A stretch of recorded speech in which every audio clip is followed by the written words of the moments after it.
All right, welcome back. Thank you for joining me today, Tuesday, November 8th, 2022 for the midterm elections. I am here to kind of, I'm here to do what I always do, which is try to call out the BS on both sides.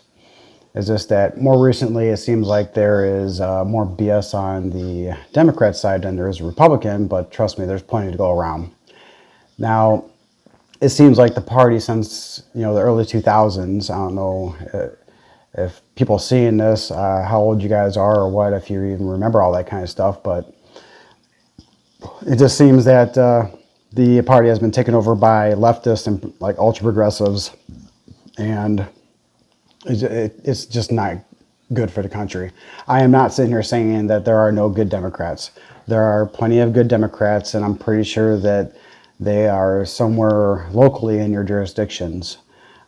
But I tell you what, it's kind of hard to figure it out sometimes, especially when it comes to politics. There's so much information out there, propaganda and all this other kind of stuff, and it's hard to really tell the difference between what's going on with national politics, local politics, and sometimes they are just really just intermeshed in between each other, and it really kind of sucks because we have a lot of the things that are being pushed in our schools.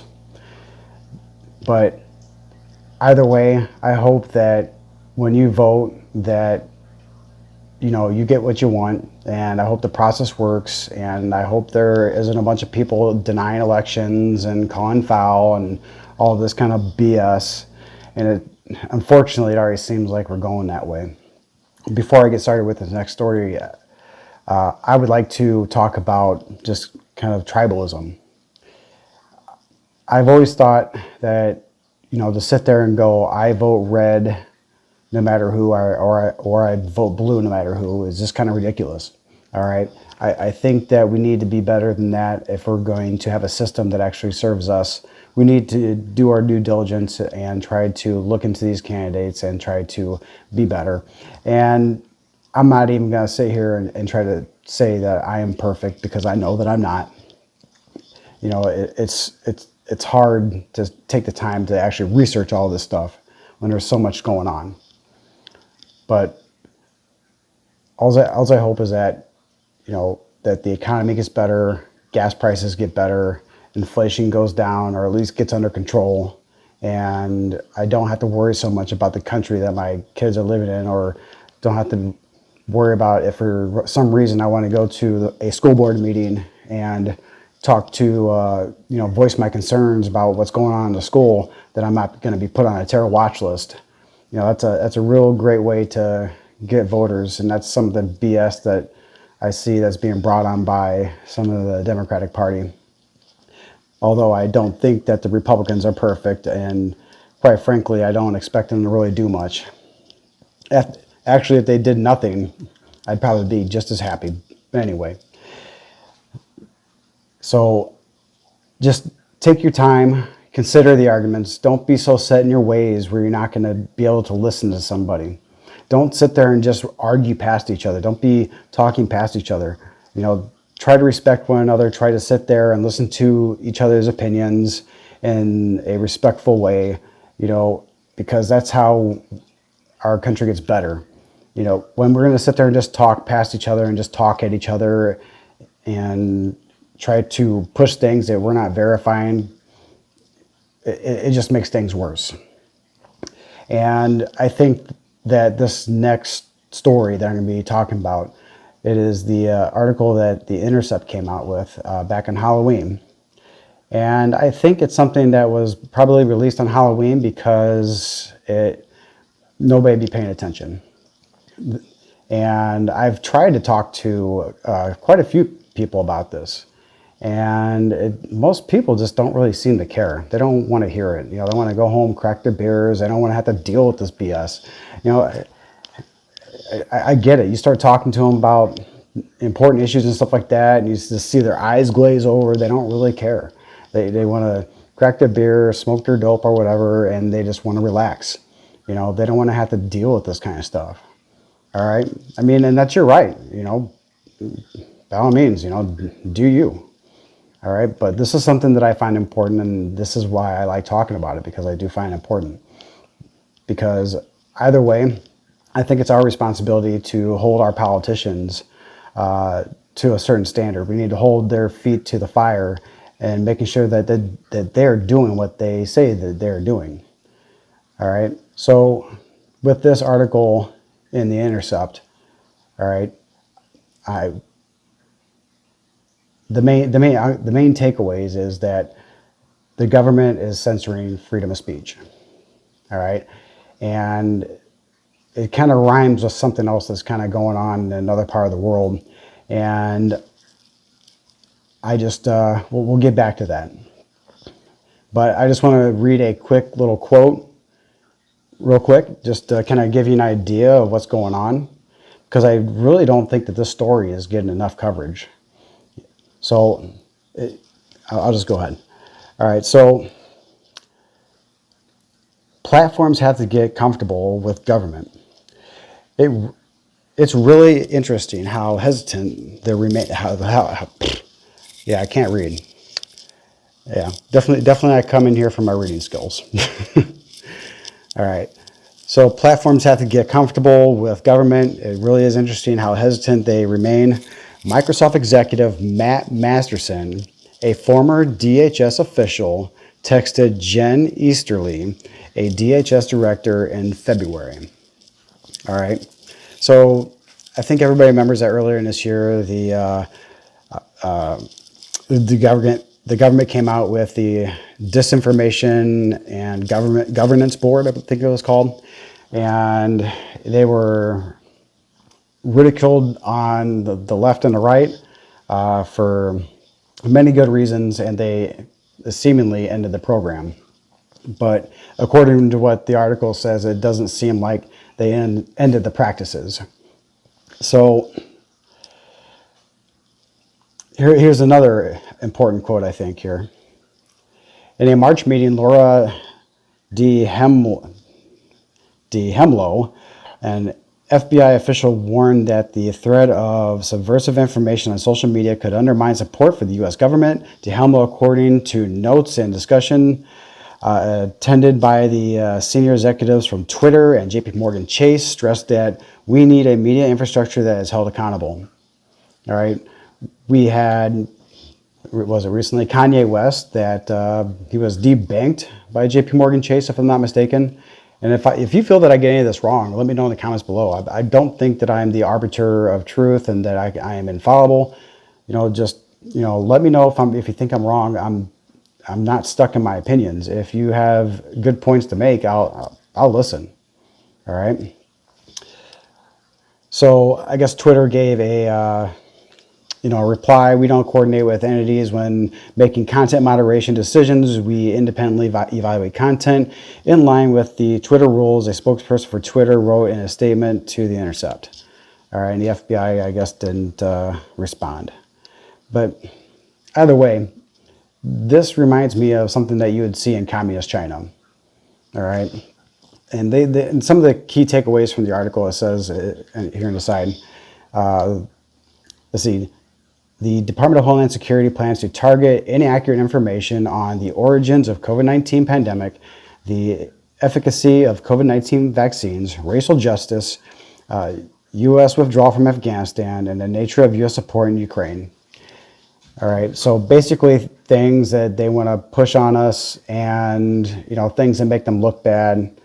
And if you remember back in, was it like 2020, a story came out about Hunter Biden's laptop that was called fake news and Russian disinformation, that has turned out to be 100% true. And you also had the Russia collusion narrative about the election in 2016, all right, that turned out to be 100% BS, all right? So, and all this stuff has been misuse of power by the government, against the people. You have the war in Ukraine, which, in my opinion, is a proxy war between the East and the West. And then you have the war on speech, which is a proxy war between the political elites and the American people. If you look at how the CCP, the Chinese Communist Party, runs, every company has to have a party member within that company. Do you see something here that's kind of familiar to that? Maybe just a little bit. All right, where you have this person who was formerly in the government, who is now an executive at Microsoft, who is texting someone at the DHS about how we need to get more comfortable with government intervention and how hesitant people are, and we just need to accept this. All right. There's a reason why the First Amendment and the Second Amendment are the first two amendments, all right? And that is because, they're without freedom of speech, that we cannot address grievances with our government. And without weapons, we can't defend ourselves from a tyrannical government, all right? Look what happened to Ukraine. Ukraine used to be a nuclear power. They used to have nuclear weapons, and then they gave them up in a treaty, and basically relied on outside sources for their protection. And look what's happening to them now. They were invaded, was it like 6 years ago, and then again this year.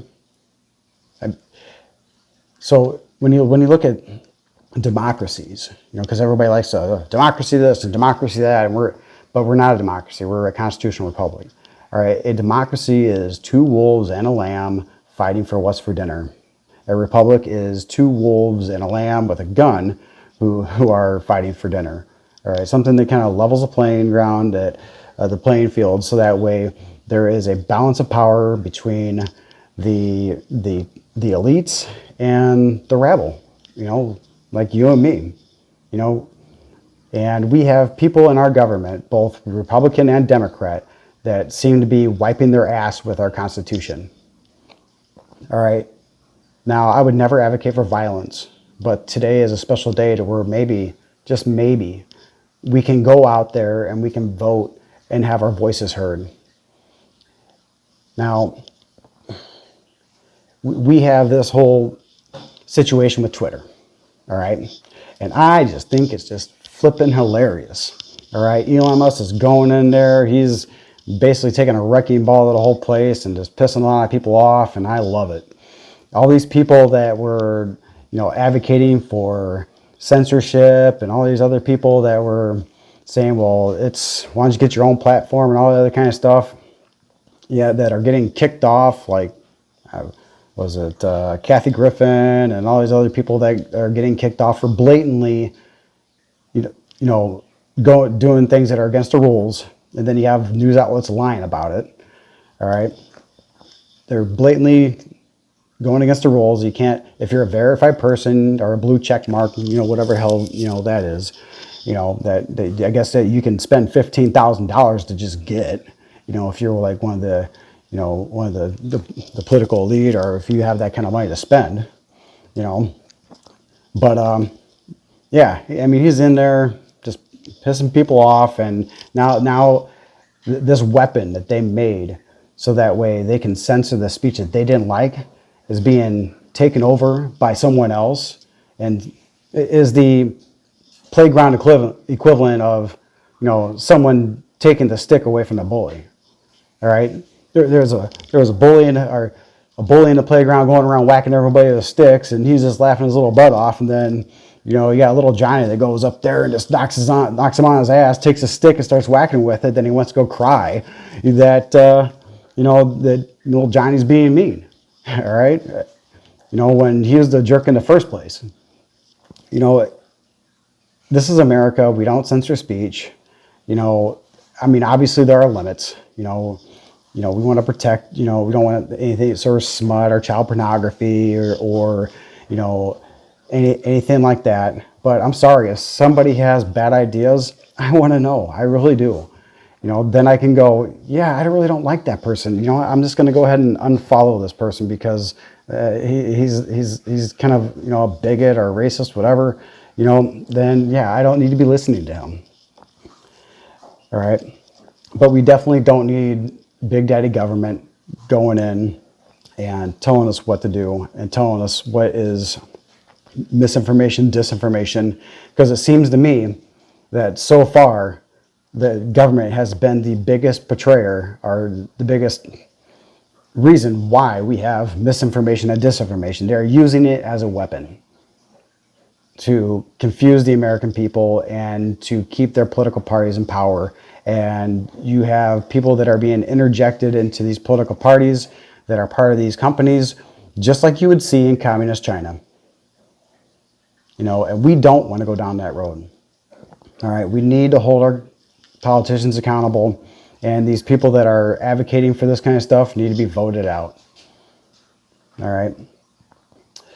Well, I think I'll go ahead and leave it there for today. I will encourage you to go down to the comment section and leave a comment if you think I got it wrong. You know, like I said, I'm not the arbiter of truth. All right. I do get things wrong. You know, if you think you can prove me wrong, please do. I'll be more than happy to listen. All right. I will put a link to the article for the Intercept down in the description below. And I thank everybody for listening. And I think my next video is going to be, I'm not going to do anything about politics. I am going to be talking about my garden and some of the things that I'm going to be doing on my little homestead. Unfortunately, politics happens to be a main thing right now because it's right around the election cycle, and you know, it just really affects our lives so much that even if people want to stick their heads in the sand, that, you know, yeah, it still affects you too. I mean, it doesn't matter if you don't listen to it or not. You know, eventually someone's going to come kick you in the ass while your head's in the sand. So either way, I'm going to be doing a video tomorrow or the next day, sometime this week, on my garden and what I have going on there. I have an uphill battle to try to get past some things. I had back surgery back in May, and I'm trying to do a lot of things I can just to kind of, you know, get around some of the weaknesses that I still have. But either way, thank you all for joining me today. I hope that everybody has a good day, good week, and I hope that we get the results that this country needs for the election. Thank you very much and have a good night.